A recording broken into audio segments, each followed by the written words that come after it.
కారపిండి ఇలా మెత్తగా చూడండి కన్సిస్టెన్సీలో రుబ్బుకోవాలి మనం. అప్పుడే మనకి గారెలు మంచిగా వస్తాయి అన్నమాట. బాగా లూజ్ ఉండకూడదు, అలా ఉండకూడదు. ఒకవేళ పొరపాటుతో లూజ్ అయితే కనుక ఒక 2 స్పూన్స్ బియ్యం పిండి వేసుకోవచ్చు, లేకపోతే బొంబాయి రవ్వ ఉంటుంది కదా అది కూడా వేసుకోవచ్చు. పొరపాటుతో ఒకవేళ నీళ్ళు ఎక్కువ అయితే కనుక ఇది కన్సిస్టెన్సీ ఇది ఉండాలి, ఇలా ఉండాలి.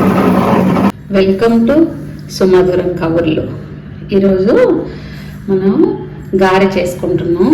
మినపగారె, మినపప్పు నానబెట్టేసేసుకోవడం, రుబ్బుకోవడం అదంతా కూడా గారె ఎలా చేయాలి మన ఛానల్లో ఉందో ఒకసారి చెక్ చేయండి. ఆ గారెలోకి మనం ఉల్లిపాయ, పచ్చిమిరపకాయ, అల్లం, కొత్తిమీర అవి సన్న పీసెస్ కింద కట్ చేసేసుకొని పైన కలుపుకోవాలి కదా.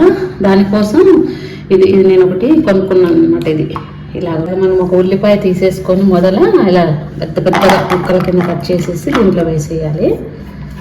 ఇది ఉంది కదా ఈ స్లాట్, దీంట్లో వచ్చేయాలి. మనం ఇలా చూసినా కూడా తెలుస్తుంది మనకు. ఇది ఉంది కదా, చూసారా? ఇంకా సన్నగా కావాలంటే కూడా మనం కట్ చేసుకోవచ్చు దీంతో. ఉన్నాయి కదా పచ్చిమిర్చి, అల్లం ముక్కలు, ఇవి కూడా ఇదిగోండి చిన్నది ఉంటుంది కదా అది దీంట్లో పెట్టేసి చిన్న చిన్న పీసెస్ కింద అయిపోయింది.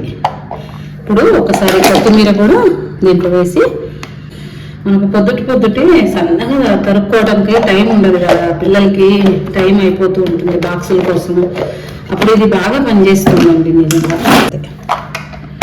అయిపోయింది చూసే ఫైన్గా అయిపోయింది. మనం తరగాలి అంటే ఇంత సన్నగా ఎలా తరగలుగుతాం? తరగలేం కదా. ఇది బాగా యూజ్ అవుతుందండి, పెద్ద కాస్ట్ కూడా ఏం కాదు. ఇది నాకు ఒక 150 రూపాయలు అలా పడింది. ఎందుకు ఇది విడివిడిగా చేశానంటే ఉల్లిపాయలేమో ఇలా మనకు కచ్చపచ్చ కావాలి, పచ్చిమిర్చి అల్లం వచ్చేసేమో మెత్తగా కావాలి కదా, అందుకోసం అదోసారి ఇదోసారి వేసాను. ఇప్పుడు ఇది అయిపోయింది. ఇంకా ఇది గారెపిండిలో కలిపేస్తా. కుమార్ వేస్తున్నా, ఇది స్మూత్ సాల్టే వేస్తున్నా నేను, ఎందుకంటే గారె కదా. ఒకవేళ రాళ్ళ ఉప్పు ఏంటంటే ఎక్కడన్నా ఉండిపోతే పేలిపోతాయి అన్నమాట గారె ఆయిల్లో వేసినప్పుడు. అందుకనుక జీరా, అల్లము, కొత్తిమీర, పచ్చిమిర్చి, ఉల్లిపాయ ఇలా మంచిగా చేసుకున్నవి ఇందులో వేసేసి కలిపేసేసుకో. క్లీన్ చేసుకోవటం కూడా ఈజీ, ఇది వచ్చేస్తుంది.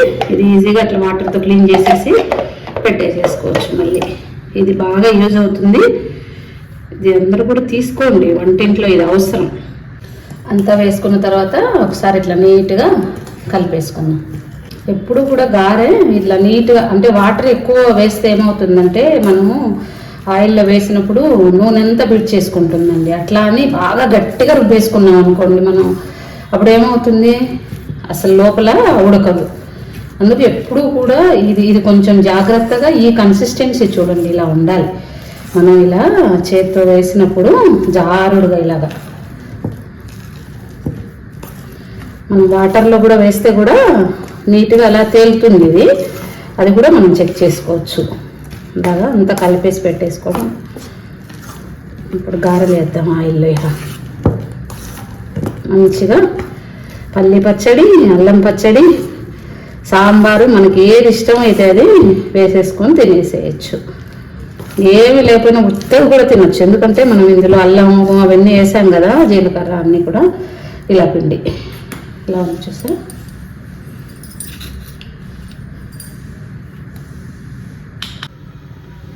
బాండీ పెట్టి డీప్ ఫ్రై కోసం ఆయిల్ పోతాం. మనం ఎప్పుడు గారె చేసుకున్నా కూడా ఇలా బౌల్తో వాటర్ పెట్టుకోవాలి. కొంచెం వాటర్తో తడి చేసుకుంటూ మనం గారెలు చేసుకోవాల్సి వస్తుంది. ఎందుకంటే మినప్పిండి కదా, చేతికి తగులుకుంటుంది. మనం ఇలా వేస్తే ఇలా పడాలి. ఇది కన్సిస్టెన్సీ కరెక్ట్గా వచ్చింది అనడానికి. ఇలాగా నూనె కాగిపోయింది కదా, ఇప్పుడు మనం కొంచెం నీళ్ళల్లో ఇలా చెయ్యి అద్దుకొని కొంచెంగా ఇలాగా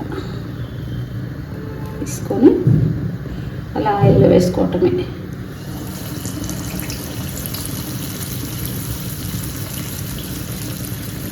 మంచిగా ఇలాగా పొంగినట్టుగా ఫ్లఫీగా హోటల్ స్టైల్లో వస్తాయి. ఇంట్లో కూడా మనం హోటల్ లాగా వేసుకోవచ్చు. హోటల్ వాళ్ళే కాదండి, పిండి రుబ్బుకునేటటువంటి విధానమే, అంతకంటే ఇంకా వేరేది ఏమీ లేదు ఇక్కడ. మనం పిండి పర్ఫెక్ట్ రుబ్బేసుకున్నాం అనుకోండి, గారె కూడా పర్ఫెక్ట్ వస్తుంది. ఇది ఒక్కటే దీంట్లో టెక్నిక్. ఆయిల్లో అసలు బాండీకి అంటుకోకుండా ఇలాగా చక్కగా ఇలా వస్తుందా, అదొకటే మనకి ఇండికేషన్. ఎప్పుడైనా సరే మనం పర్ఫెక్ట్గా ఇది చేసుకున్నాము అన్నదానికి అదొకటే అన్నమాట ఇండికేషన్ మనకి. నాకేమో అలాగా ఉన్నా కూడా గెరిటే ఇలా దీంతోనే ఇలా టర్న్ చేసుకోవడం అలవాటు అండి, బాగా అనిపిస్తుంది నాకు ఇలాగా. అలా ఎంబోజింగ్గా వచ్చేసి సరే డోనట్స్ లాగా. అది మనము పిండి ప్రాపర్గా చేసుకుంటే అలా వస్తాయి. ఇలా ఈజీగా టర్న్ అయిపోయాయి చూడండి, మీకు తెలుస్తుంది. ఆయిల్ ఎక్కువ తీసుకోలేదు కానీ లోపల మాత్రం చక్కగా ఉడికిపోయింది. కారణం ఏంటి, మనం ఎక్కువ లూజ్ చేసుకోలేదు, అలాగని బాగా గట్టిగా కూడా చేసుకోలేదు కదా.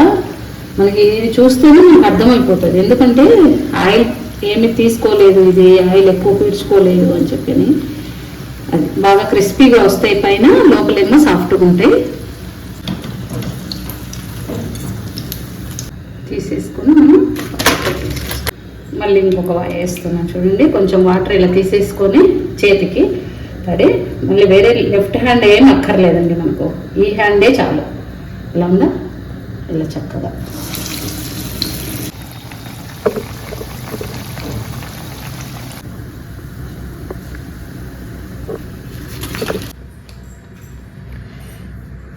మన వేడివేడి గారెలు రెడీ అయిపోయాయి.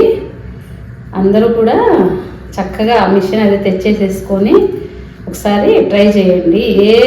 ఏ కర్రీలోకైనా, లేకపోతే మనం పొద్దుటే చాలా బిజీగా ఉంటాం కదా, అప్పుడు మనకు అది బాగా యూజ్ అవుతుంది.